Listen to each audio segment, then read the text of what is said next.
여러분들 알라딘 이야기를 혹시 아십니까? 아마 많이 읽어주고 많이 들어봤던 이야기일 겁니다. 이 알라딘의 이야기에는 알라딘과 자스민 공주, 또 자파라고 하는 악당과 또 램프 속의 요정 지니가 나옵니다.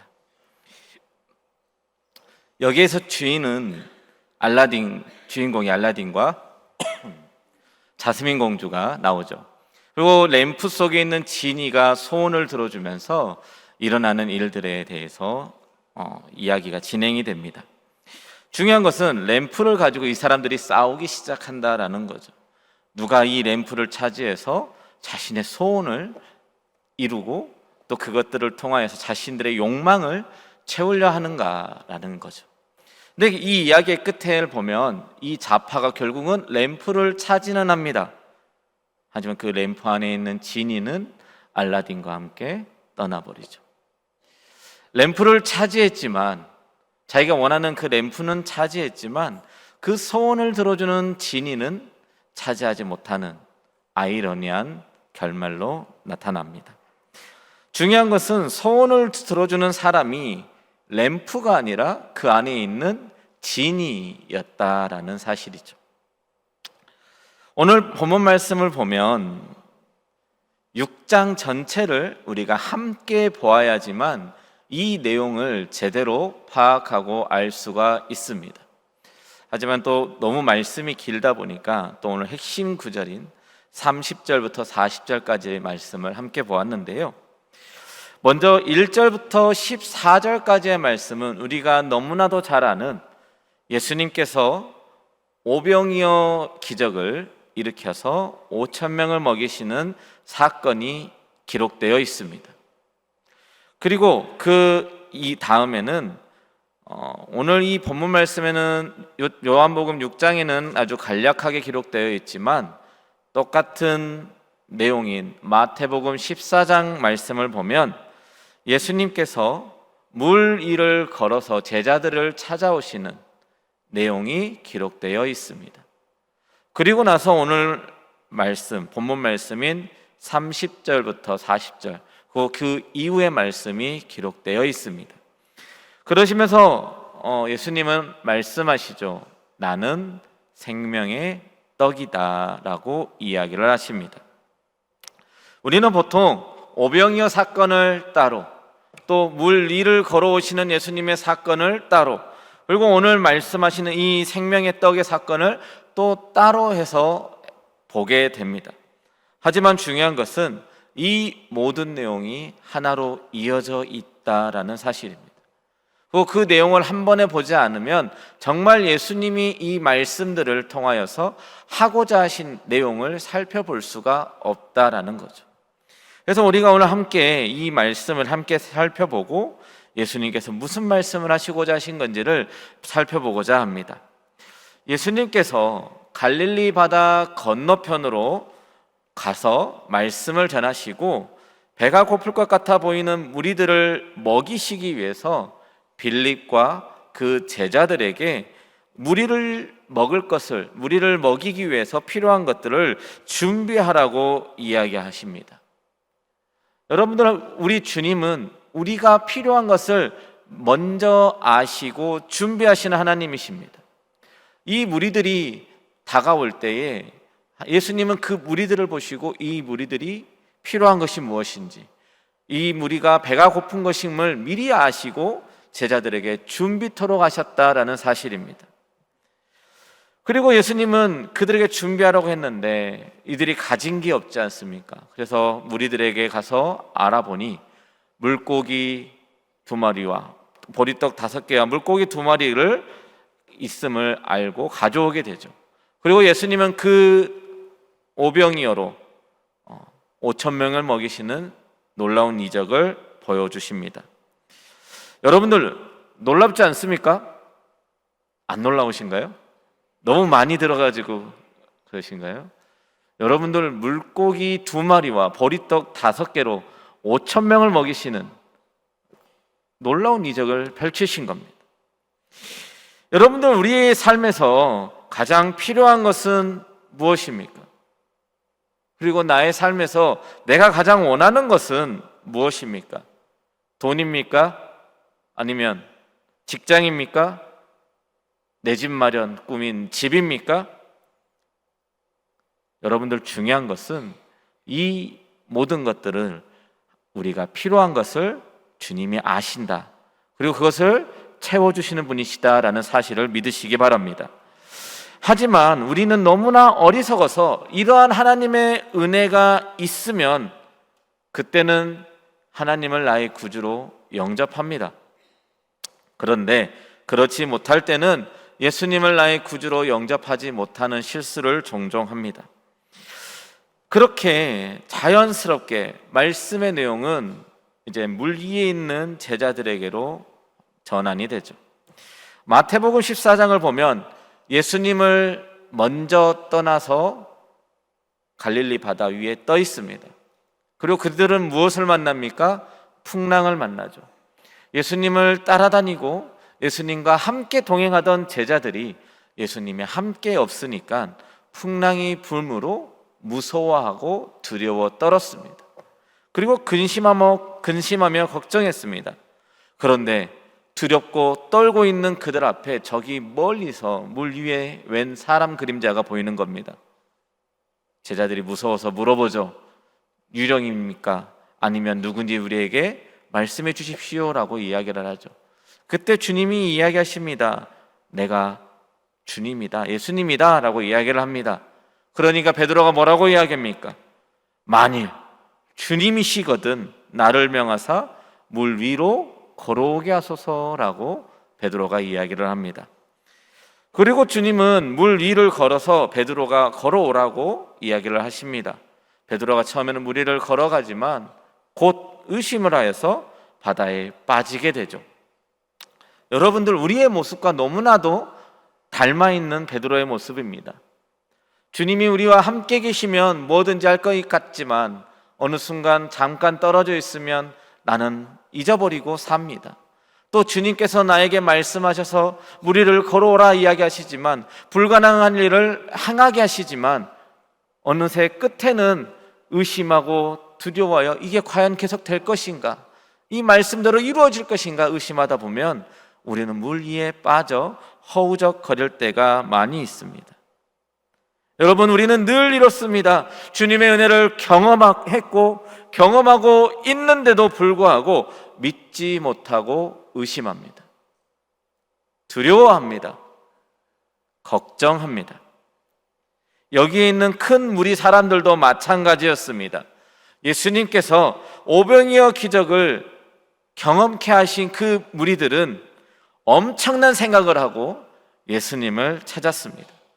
그런데 마을에 예수님이 계시지 않았습니다. 항구에는 배가 한 척만 있었는데 그 한 척의 배를 제자들이 타고 갔고 예수님이 그 제자들과 함께 가지 않았다라는 사실을 이 사람들은 알았다라고 성경 말씀에 기록하고 있습니다. 요한복음 6장 22절, 24절부터 25절 말씀을 보면 잘 기록되고 있습니다. 이튿날 바다 건너편에 서 있던 무리가 배 한 척 외에 다른 배가 거기 없는 것과 또 어제 예수께서 제자들과 함께 그 배에 오르지 아니하시고 제자들만 가는 것을 보았더니 무리가 거기에 예수도 안 계시고 제자들도 없음을 보고 곧 배를 타고 예수를 찾으러 가버나움으로 가서 바다 건너편에서 만나 랍비여 언제 여기 오셨나이까 하니라고 이야기를 합니다. 지금 이 무리들에게 중요한 것은 예수님께서 보이신 놀라운 일들이 아닙니다. 예수님이 어떻게 바다 건너편으로 건너갔는지도 중요하지 않습니다. 그저 예수님을 찾는 것만이 목적이었습니다. 왜 찾았습니까? 예수님께서 대신 알려주십니다. 26절 말씀을 오늘 우리가 세번역 말씀으로 함께 보겠습니다. 너희가 나를 찾는 것은 표징을 보았기 때문이 아니라 빵을 먹고 배불렀기 때문이다 라고 예수님께서 이야기하십니다. 이 무리들이 예수님을 찾는 가장 큰 이유는 자신들의 소원, 자신들의 배고픔, 자신들의 필요를 채워주실 분이 예수님이기 때문에 찾았다라는 사실입니다. 우리는 세상을 살면서 예수님을 램프 속의 진이처럼 나의 유익과 소망을 위하여 이용하려고 합니다. 그저 내 자녀의 성공을 위해서, 내 삶의 유익을 위해서 기도하고 구하는 일들이 많습니다. 이러한 우리들에게, 그리고 예수님을 찾아온 사람들에게 예수님은 27절 말씀으로 이렇게 이야기합니다. 너희는 썩어 없어질 양식을 얻으려고 일하지 말고 영생에 이르도록 남아있을 양식을 얻으려고 일하여라 라고 말씀하십니다. 그리고 하나님께서 보내신 예수님을 믿는 것이 하나님의 일이다 라고 말씀하십니다. 그렇습니다. 우리는 썩어질 양식을 위하여 구하는 것이 아니라 영생에 이르도록 하는 그 영적인 것을 구해야 합니다.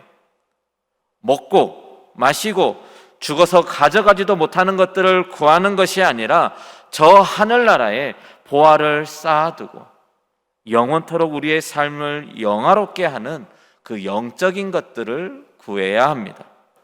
오늘 말씀을 통하여 썩어 없어질 것들을 구하는 것이 아니라 영적인 것들, 하늘의 보화에 쌓이는 것들, 또 영생에 이르도록 남아있을 양식을 구하는 시간이 되시기를 간절히 소망합니다. 그렇다면 영적인 것들을 구하기 위해서 몇 가지 중요한 것이 있습니다. 먼저는 능력의 주인이 누구인지를 우리가 분명하게 알아야 합니다. 오늘 본문 말씀 32절부터 33절까지의 말씀입니다. 우리 다 함께 보겠습니다. 예수께서 이르시되 내가 진실로 진실로 너희에게 이르노니 모세가 너희에게 하늘로부터 떡을 준 것이 아니라 내 아버지께서 너희에게 하늘로부터 참떡을 주시나니 하나님의 떡은 하늘에서 내려 세상에 생명을 주는 것이니라. 아멘. 예수님께서는 우리에게 무슨 표징을 행하셔서 우리로 하여금 보고 당신을 믿게 하시겠습니까? 라고 하는 이 무리들의 질문에 이렇게 대답을 하신 겁니다. 이들은 지금까지 오병이어 떡 5개와 물고기 2개로 5,000여 명을 먹이신 그 예수님, 또 배 한 척도 없는 상황에서 갈릴리 바다를 건너오신 분한테 대체 우리한테 무슨 표징을 보이셔서, 어떤 능력을 보이셔서, 어떤 표적을 보이셔서 우리로 하여금 당신을 믿게 하겠느냐라고 이야기하고 있다라는 사실입니다. 그들은 31절 말씀, 세번역 말씀으로 보면 이렇게 기록합니다. 그는 모세를 이야기합니다. 하늘에서 빵을 내려서 그들에게 먹게 하셨다 한 성경 말씀대로 우리 조상들은 광야에서 만나를 먹었습니다 라고 이야기를 합니다. 다시 말하면 무슨 말입니까? 모세는 광야에서 이스라엘 백성들을 이끌 때에 어떤 표징을 보였다고요? 하늘에서 만나를 내리게 하는 표징을 보였다라는 겁니다. 그들의 배고픔과 필요를 채워줬다라는 말입니다. 자신의 선조들을 광야에서 특별하게 하나님이 주신 만나를 먹었던 놀라운 일을 경험했다라는 겁니다. 그리고 어제 예수님께서 오병이어 기적으로 자신들을 먹이셨던 것처럼 이제 자신들을 이끌 왕이 되셔서 우리를 먹이고 나의 필요를 채우고 우리를 이끌어가는 그러한 왕이 되어달라고 이야기를 하고 있는 겁니다. 그런데 중요한 것은 말입니다. 그 빵을 주는 사람은 모세가 아니다라는 말입니다. 알라딘 이야기에서 소원을 들어주는 것은 램프가 아닙니다. 램프 속에 있는 지니가 소원을 이루어주는 그 주체인 것처럼 홍해를 가르고 만나를 내린 모세나 사자를 잡는 엄청난 힘을 가진 삼손이나 하늘에서 불을 내린 엘리야를 바라보고 있으면 안 됩니다. 우리에게 힘과 능력을 주시는 분은 하나님이시다라는 사실을 우리는 분명하게 알아야 합니다. 그리고 우리는 그분에게 구해야 합니다. 그러면 우리는 이런 의문을 가질 수 있습니다.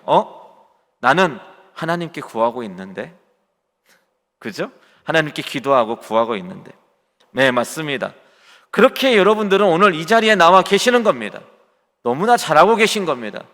너무나 잘 알고 계신 겁니다. 그런데 중요한 것은 두 번째는 끝까지 믿어야 한다라는 사실입니다. 오늘 본문 말씀 35절부터 36절까지의 말씀 우리 다 함께 한 목소리로 읽겠습니다. 예수께서 이르시되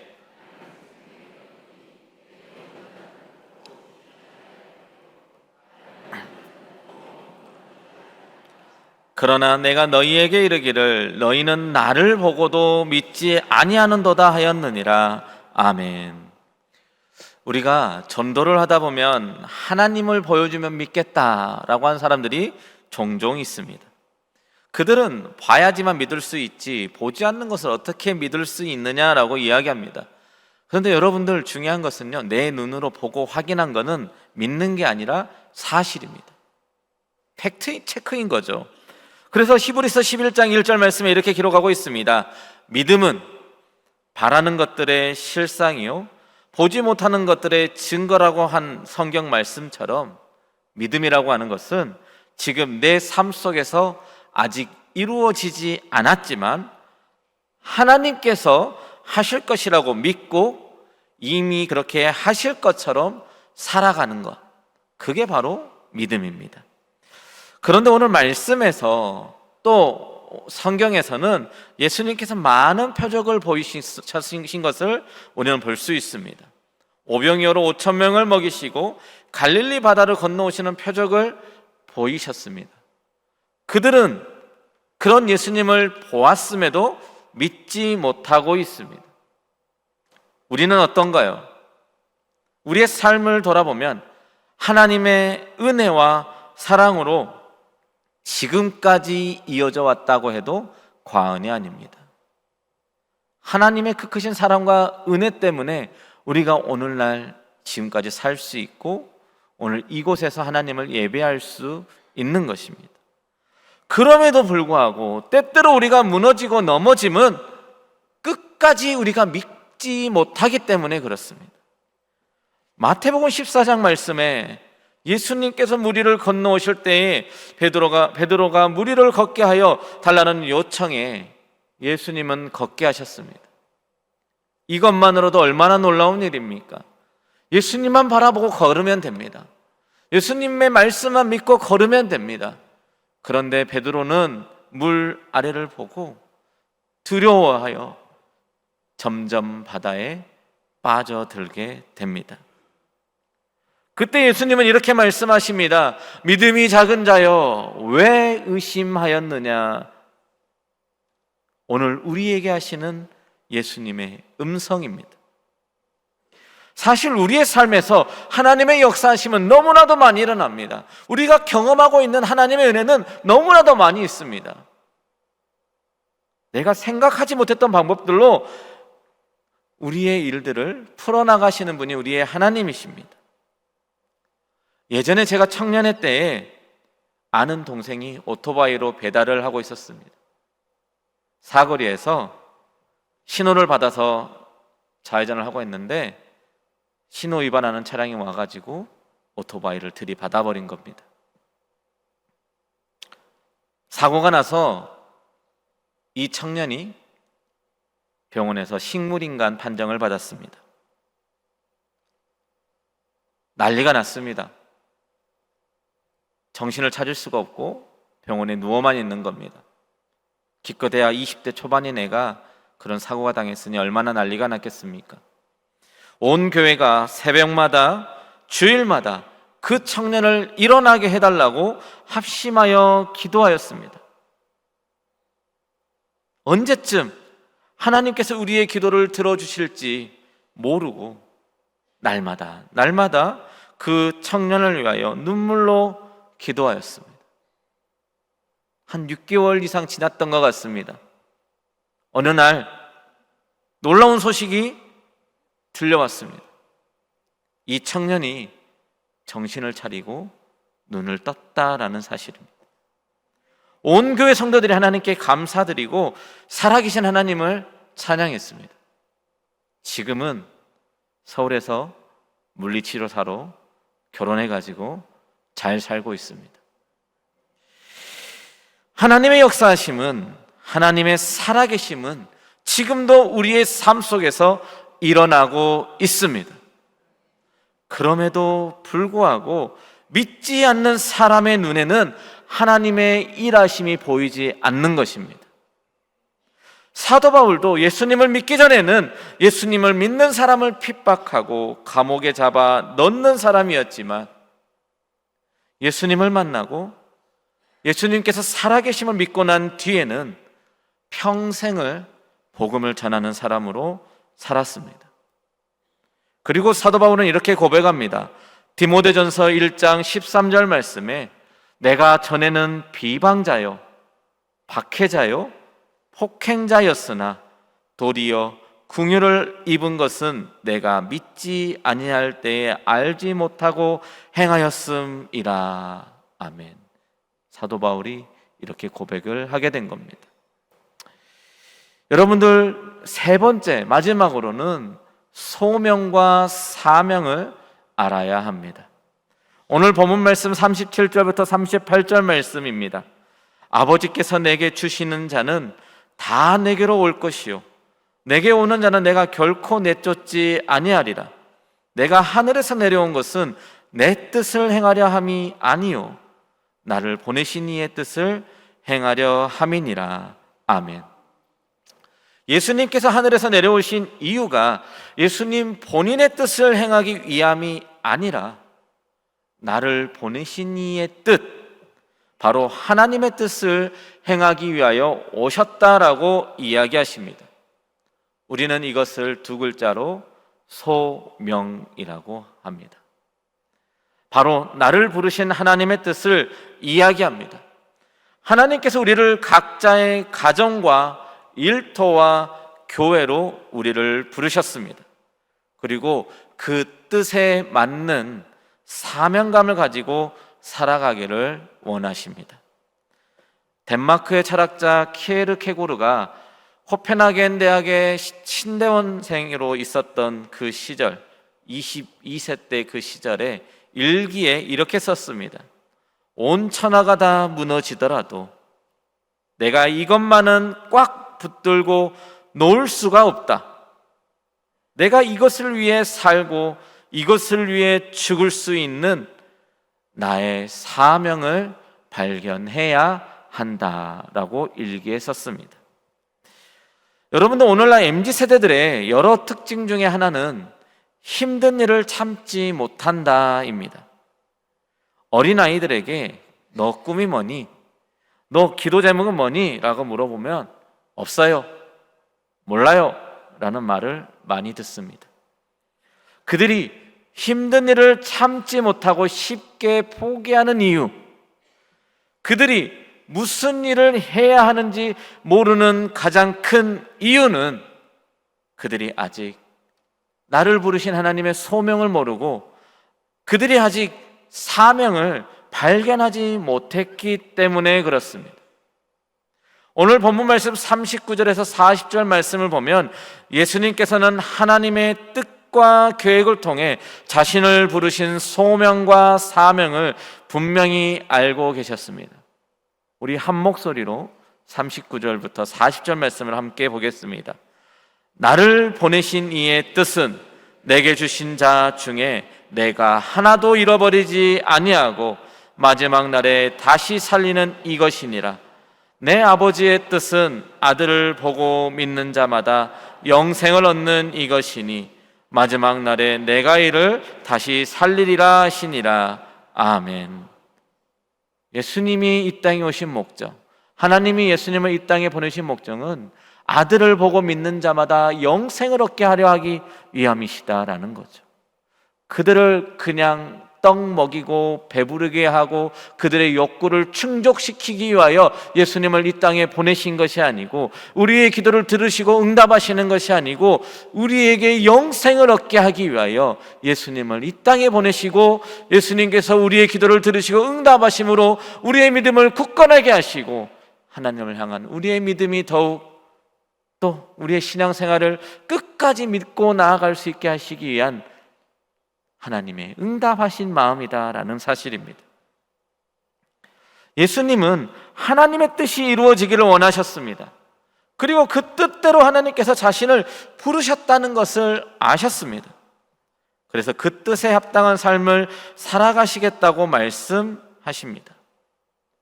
예수님께서 오병이어의 표적을 보이시고 물리를 걷는 표적으로 보이신 이유는 예수님은 하나님께서 보내신 하나님의 아들임을 보이시기 위함이셨다라는 겁니다.